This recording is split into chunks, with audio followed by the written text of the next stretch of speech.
Hello friends. आज मैं आपको बताने वाली हूँ कि आप शेयर मार्केट में अगर ट्रेडिंग करने वाले हैं और आप इस अपने अपने खुद के बिजनेस को शुरू करने वाले हैं तो आप पहला कदम कैसे रखें। मैं इसके लिए प्लेलिस्ट तैयार कर रही हूँ, आप चाहें तो उसको देख सकते हैं। ठीक है। अब सबसे पहला क्वेश्चन ये है कि आपके पास सीमित मात्रा में पैसे हैं, थोड़े पैसे हैं और आप उसको इन्वेस्ट करना चाहते हैं। कईयों के माइंड में ऐसा होता है, कई लोग रिटायर होते हैं या फिर कई लोगों के पास कहीं से पैसा आ जाता है या फिर वो इनिशियली शुरुआत करना चाहते हैं आप, तो अब उन्हें रास्ता नहीं पता होता कि वो कैसे शुरुआत करें। तो इस वीडियो में मैं सारी बातें क्लियर करूँगी और बहुत अच्छी वीडियो है, आप एंड तक ज़रूर देखिएगा। तो चलिए ठीक है, शुरू करते हैं। मैंने लास्ट वीडियो में भी बताया था एक डीमेट अकाउंट होना चाहिए, इतना आप सबको पता होगा। डीमेट अकाउंट आप किसी भी बैंक में जाकर खुलवा सकते हैं, उनसे बात कर सकते हैं और फॉर्म फिलअप करके दे सकते हैं। ज़रूरी दस्तावेज या ज़रूरी अपने डॉक्यूमेंट्स दे सकते हैं, आईडी, एड्रेस प्रूफ, वो आप वहाँ पे फॉर्मेलिटीज़ देख लीजिएगा।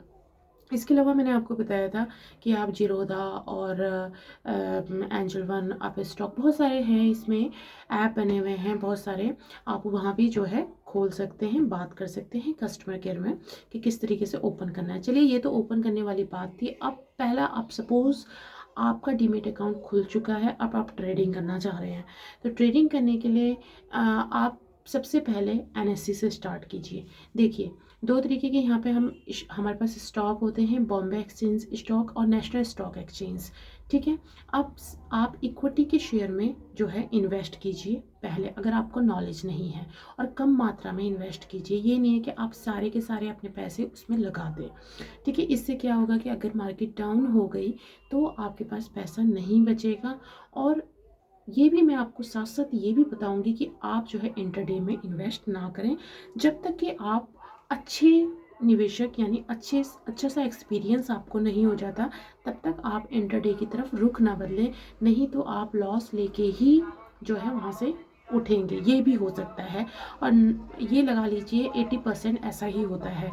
तो जब तक आपको कंप्लीट नॉलेज ना हो तो आप इंटरडे ना करें। आप फ्यूचर में वर्क कर सकते हैं, सीएनसी ऑर्डर लगा के वर्क कर सकते हैं। ठीक है। और अगर आपके पास, अगर सपोज़ आपके पास 1 लाख रुपए हैं तो आप 50,000 में पहले अपनी ट्रेडिंग शुरू कीजिए। कौन से सेक्टर के सबसे बेटर रहेंगे, आप ये पूछना चाहेंगे।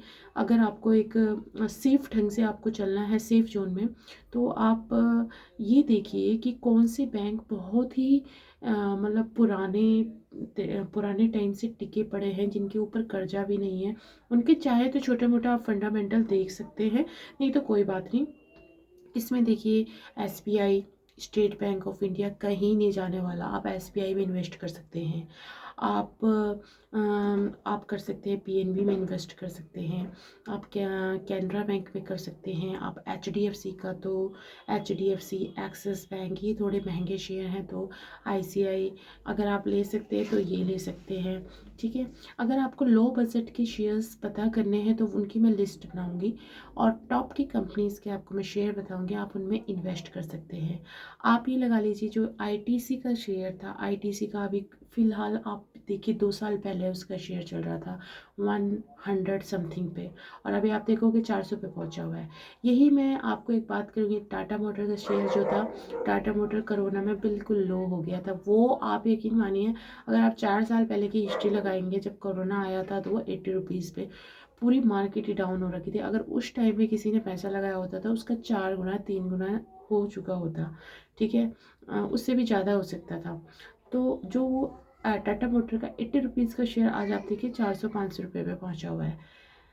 तो और एसबीआई का 100 समथिंग पे पहुंचा हुआ था, वो आज 400-500 रुपये पे पहुंचा हुआ है। तो आप देखिए, आप डबल से ट्रिपल से 4 गुना जो है उन्होंने रिटर्न दिया है।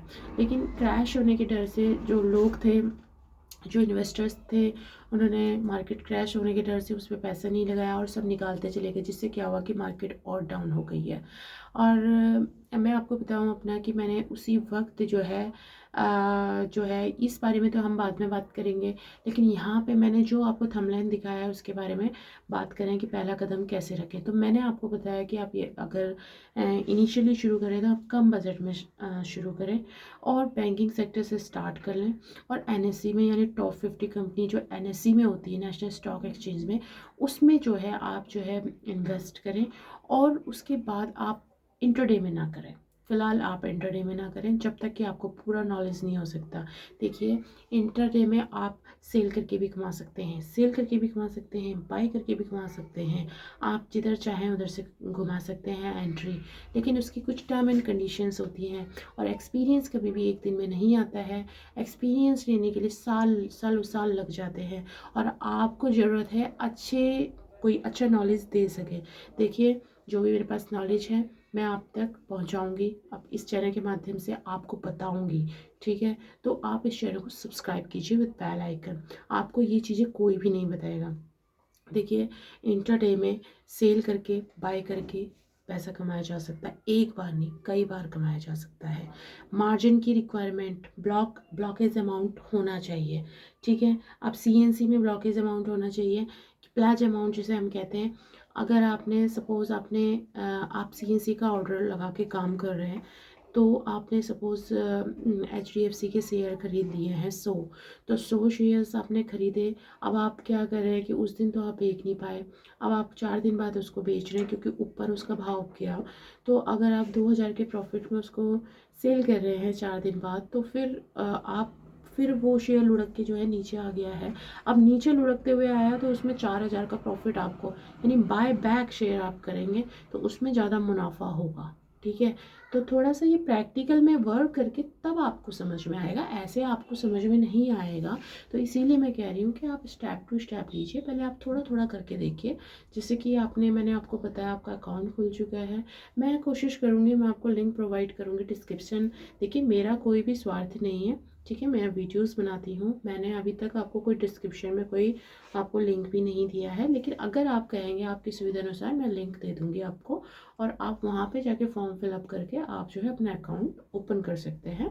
और फिर ओपन अगर आपका हो चुका है तो मैंने आपको बताया आप एनएससी के टॉप 50 में आप कोई भी छांट लीजिए कंपनीज, ठीक है, बहुत सारी कंपनीज हैं, ठीक है। अब कौन सी अच्छी, एक टिकट करके है कोई वेबसाइट है, उसमें भी आप देख सकते हैं, और moneycontrol.com है, investors.com है, उसमें भी आप देख सकते हैं। काफ़ी सारी वेबसाइट्स बनी हुई है जो आपको गाइड कर सकती है।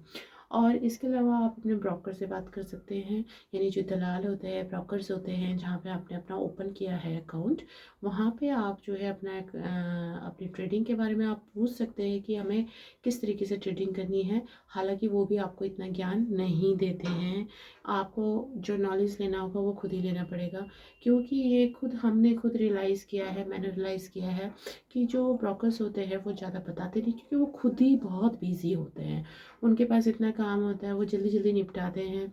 तो इसलिए जब आप प्रैक्टिस करेंगे प्रैक्टिकल में आएंगे, तब जाके आपको नॉलेज होगा, ठीक है।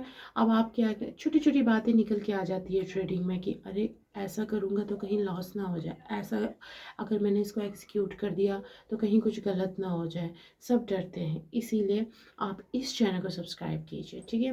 तो आपको मैंने बताया कि आपको पहला कदम कैसे रखना है, आपको पूरा अपना पैसा नहीं लगाना है, उधार का आपको पैसा नहीं लेना है, आपको लोन नहीं उठाना है। आपकी पैसिव इनकम स्टार्ट है, अगर आप जॉब कर रहे हैं और कहीं से आपको तनख्वाह मिलती है, तो उसी में से अगर आप चाहें तो 2-3 हज़ार रुपये या 5 हज़ार रुपये आप सेव करके अगर इन्वेस्ट करते हैं तो वो भी बेटर है, क्योंकि जब तक आप प्रॉपर एक अच्छे निवेशक नहीं बन जाते हैं तब तक आपको कहीं से पैसिव इनकम का सोर्स तो होना चाहिए। अगर आपके पास पैसे ही नहीं आएंगे तो आप इन्वेस्ट क्या करेंगे, कुछ नहीं कर सकते आप इन्वेस्ट, ठीक है ना, क्योंकि पैसे से पैसा बनता है, और पैसा जब आएगा तभी आप इन्वेस्ट करेंगे और उसके ऊपर आप पैसा कमा सकेंगे, ठीक है। अभी आपको पता है जितने भी बड़े बड़े बैंक से सारे, ऑलमोस्ट छोटे बैंक हो या बड़े बैंक हो, सभी कहते हैं SIP में इन्वेस्ट कर लो, FD कर लो, ये कर लो, वो कर लो। वो ग्राहकों से कहते हैं ये कर लो, वो कर लो, लेकिन आपको पता है एंड में वो पैसा कहाँ जाता है, उनके जो टॉप जो सीनियर्स होते हैं, इन्वेस्ट जो देखते हैं, वो म्यूचुअल फंड्स वगैरह देखते हैं, वो सब जो है ये शेयर मार्केटिंग में ही अपना जो है सबका, यानी जब उनके पास करोड़ों रुपया अरबों रुपया सब सारे ग्राहकों का इकट्ठा हो जाता है तो वो अपने माइंड से, क्योंकि उनको पता होता है, उनको नॉलेज होता है, वो इन्वेस्ट करते हैं इकट्ठा। फिर आपको रिटर्न मिलता है, उस पर एफडी का परसेंटेज मिलता है, आपको एसआईपी का रिटर्न मिलता है, ठीक है। और वो भी कोई गारंटी, आपको पता है जब भी शेयर्स में निवेश होता है तो उसके नीचे लिखा होता है कि किसी भी शर्तों के अधीन नहीं है, ये जोखिम का कार्य है। तो ये सब आपको ही देखना है, और कोई और कोई नहीं चाहता। आप किसी को देख के इन्वेस्ट मत कीजिए, उसके बारे में खुद देखिए। मैं चाहूँगी आपको सही सही गाइडलाइन देना, मैं कोई भी ऐसी आपको गलत चीज़ नहीं बताऊंगी, क्योंकि मेरा किसी में भी कोई हित नहीं है। आप टीवी में देखिए, सीएनबीसी में देखिए, अगर किसी को ना कोई हवा फैलानी है कि झुनझुन वाला जी ने इतने शेयर ले लिए हैं, ये उसी पे जो है लोग काफ़ी सारे शेयर्स बाय कर लेते हैं, ठीक है। लेकिन कई बार क्या होता है, ये फेक न्यूज़ भी होती है। उसमें क्या होता है, जो ऑपरेटर्स होते हैं वो तो इजीली निकल जाते हैं, एकदम से जो है उसको ऊपर ऊपर करके, उनको पता होता है कि इस पॉइंट से हमने नीचे आ जाना है, इस पॉइंट से कैसे काम करना है, ठीक है। कितने जो जब जिनके पास ज़्यादा पैसा होता है वो उसको ऊपर ऊपर ऊपर ले जाके फिर एक पॉइंट ऐसा आता है कि वो उसको काट देता है। अब सिंपल सा निवेशक क्या होता है, वो तो अपनी चाल से चल रहा होता है और वो जो है इस ट्रैप में फंस जाता है, फिर सालों तक जो है वो उसी में फंसा रहता है। तो ये चीज़ें आपको देखनी पड़ेगी। अभी काफ़ी सारी बातें हैं, आप इन चीज़ों को जो है समझ नहीं पाएंगे। तो ये वीडियो यहीं पे समाप्त करती हूँ, और ज़्यादा से ज़्यादा सब्सक्राइब कीजिए। Thank you so much.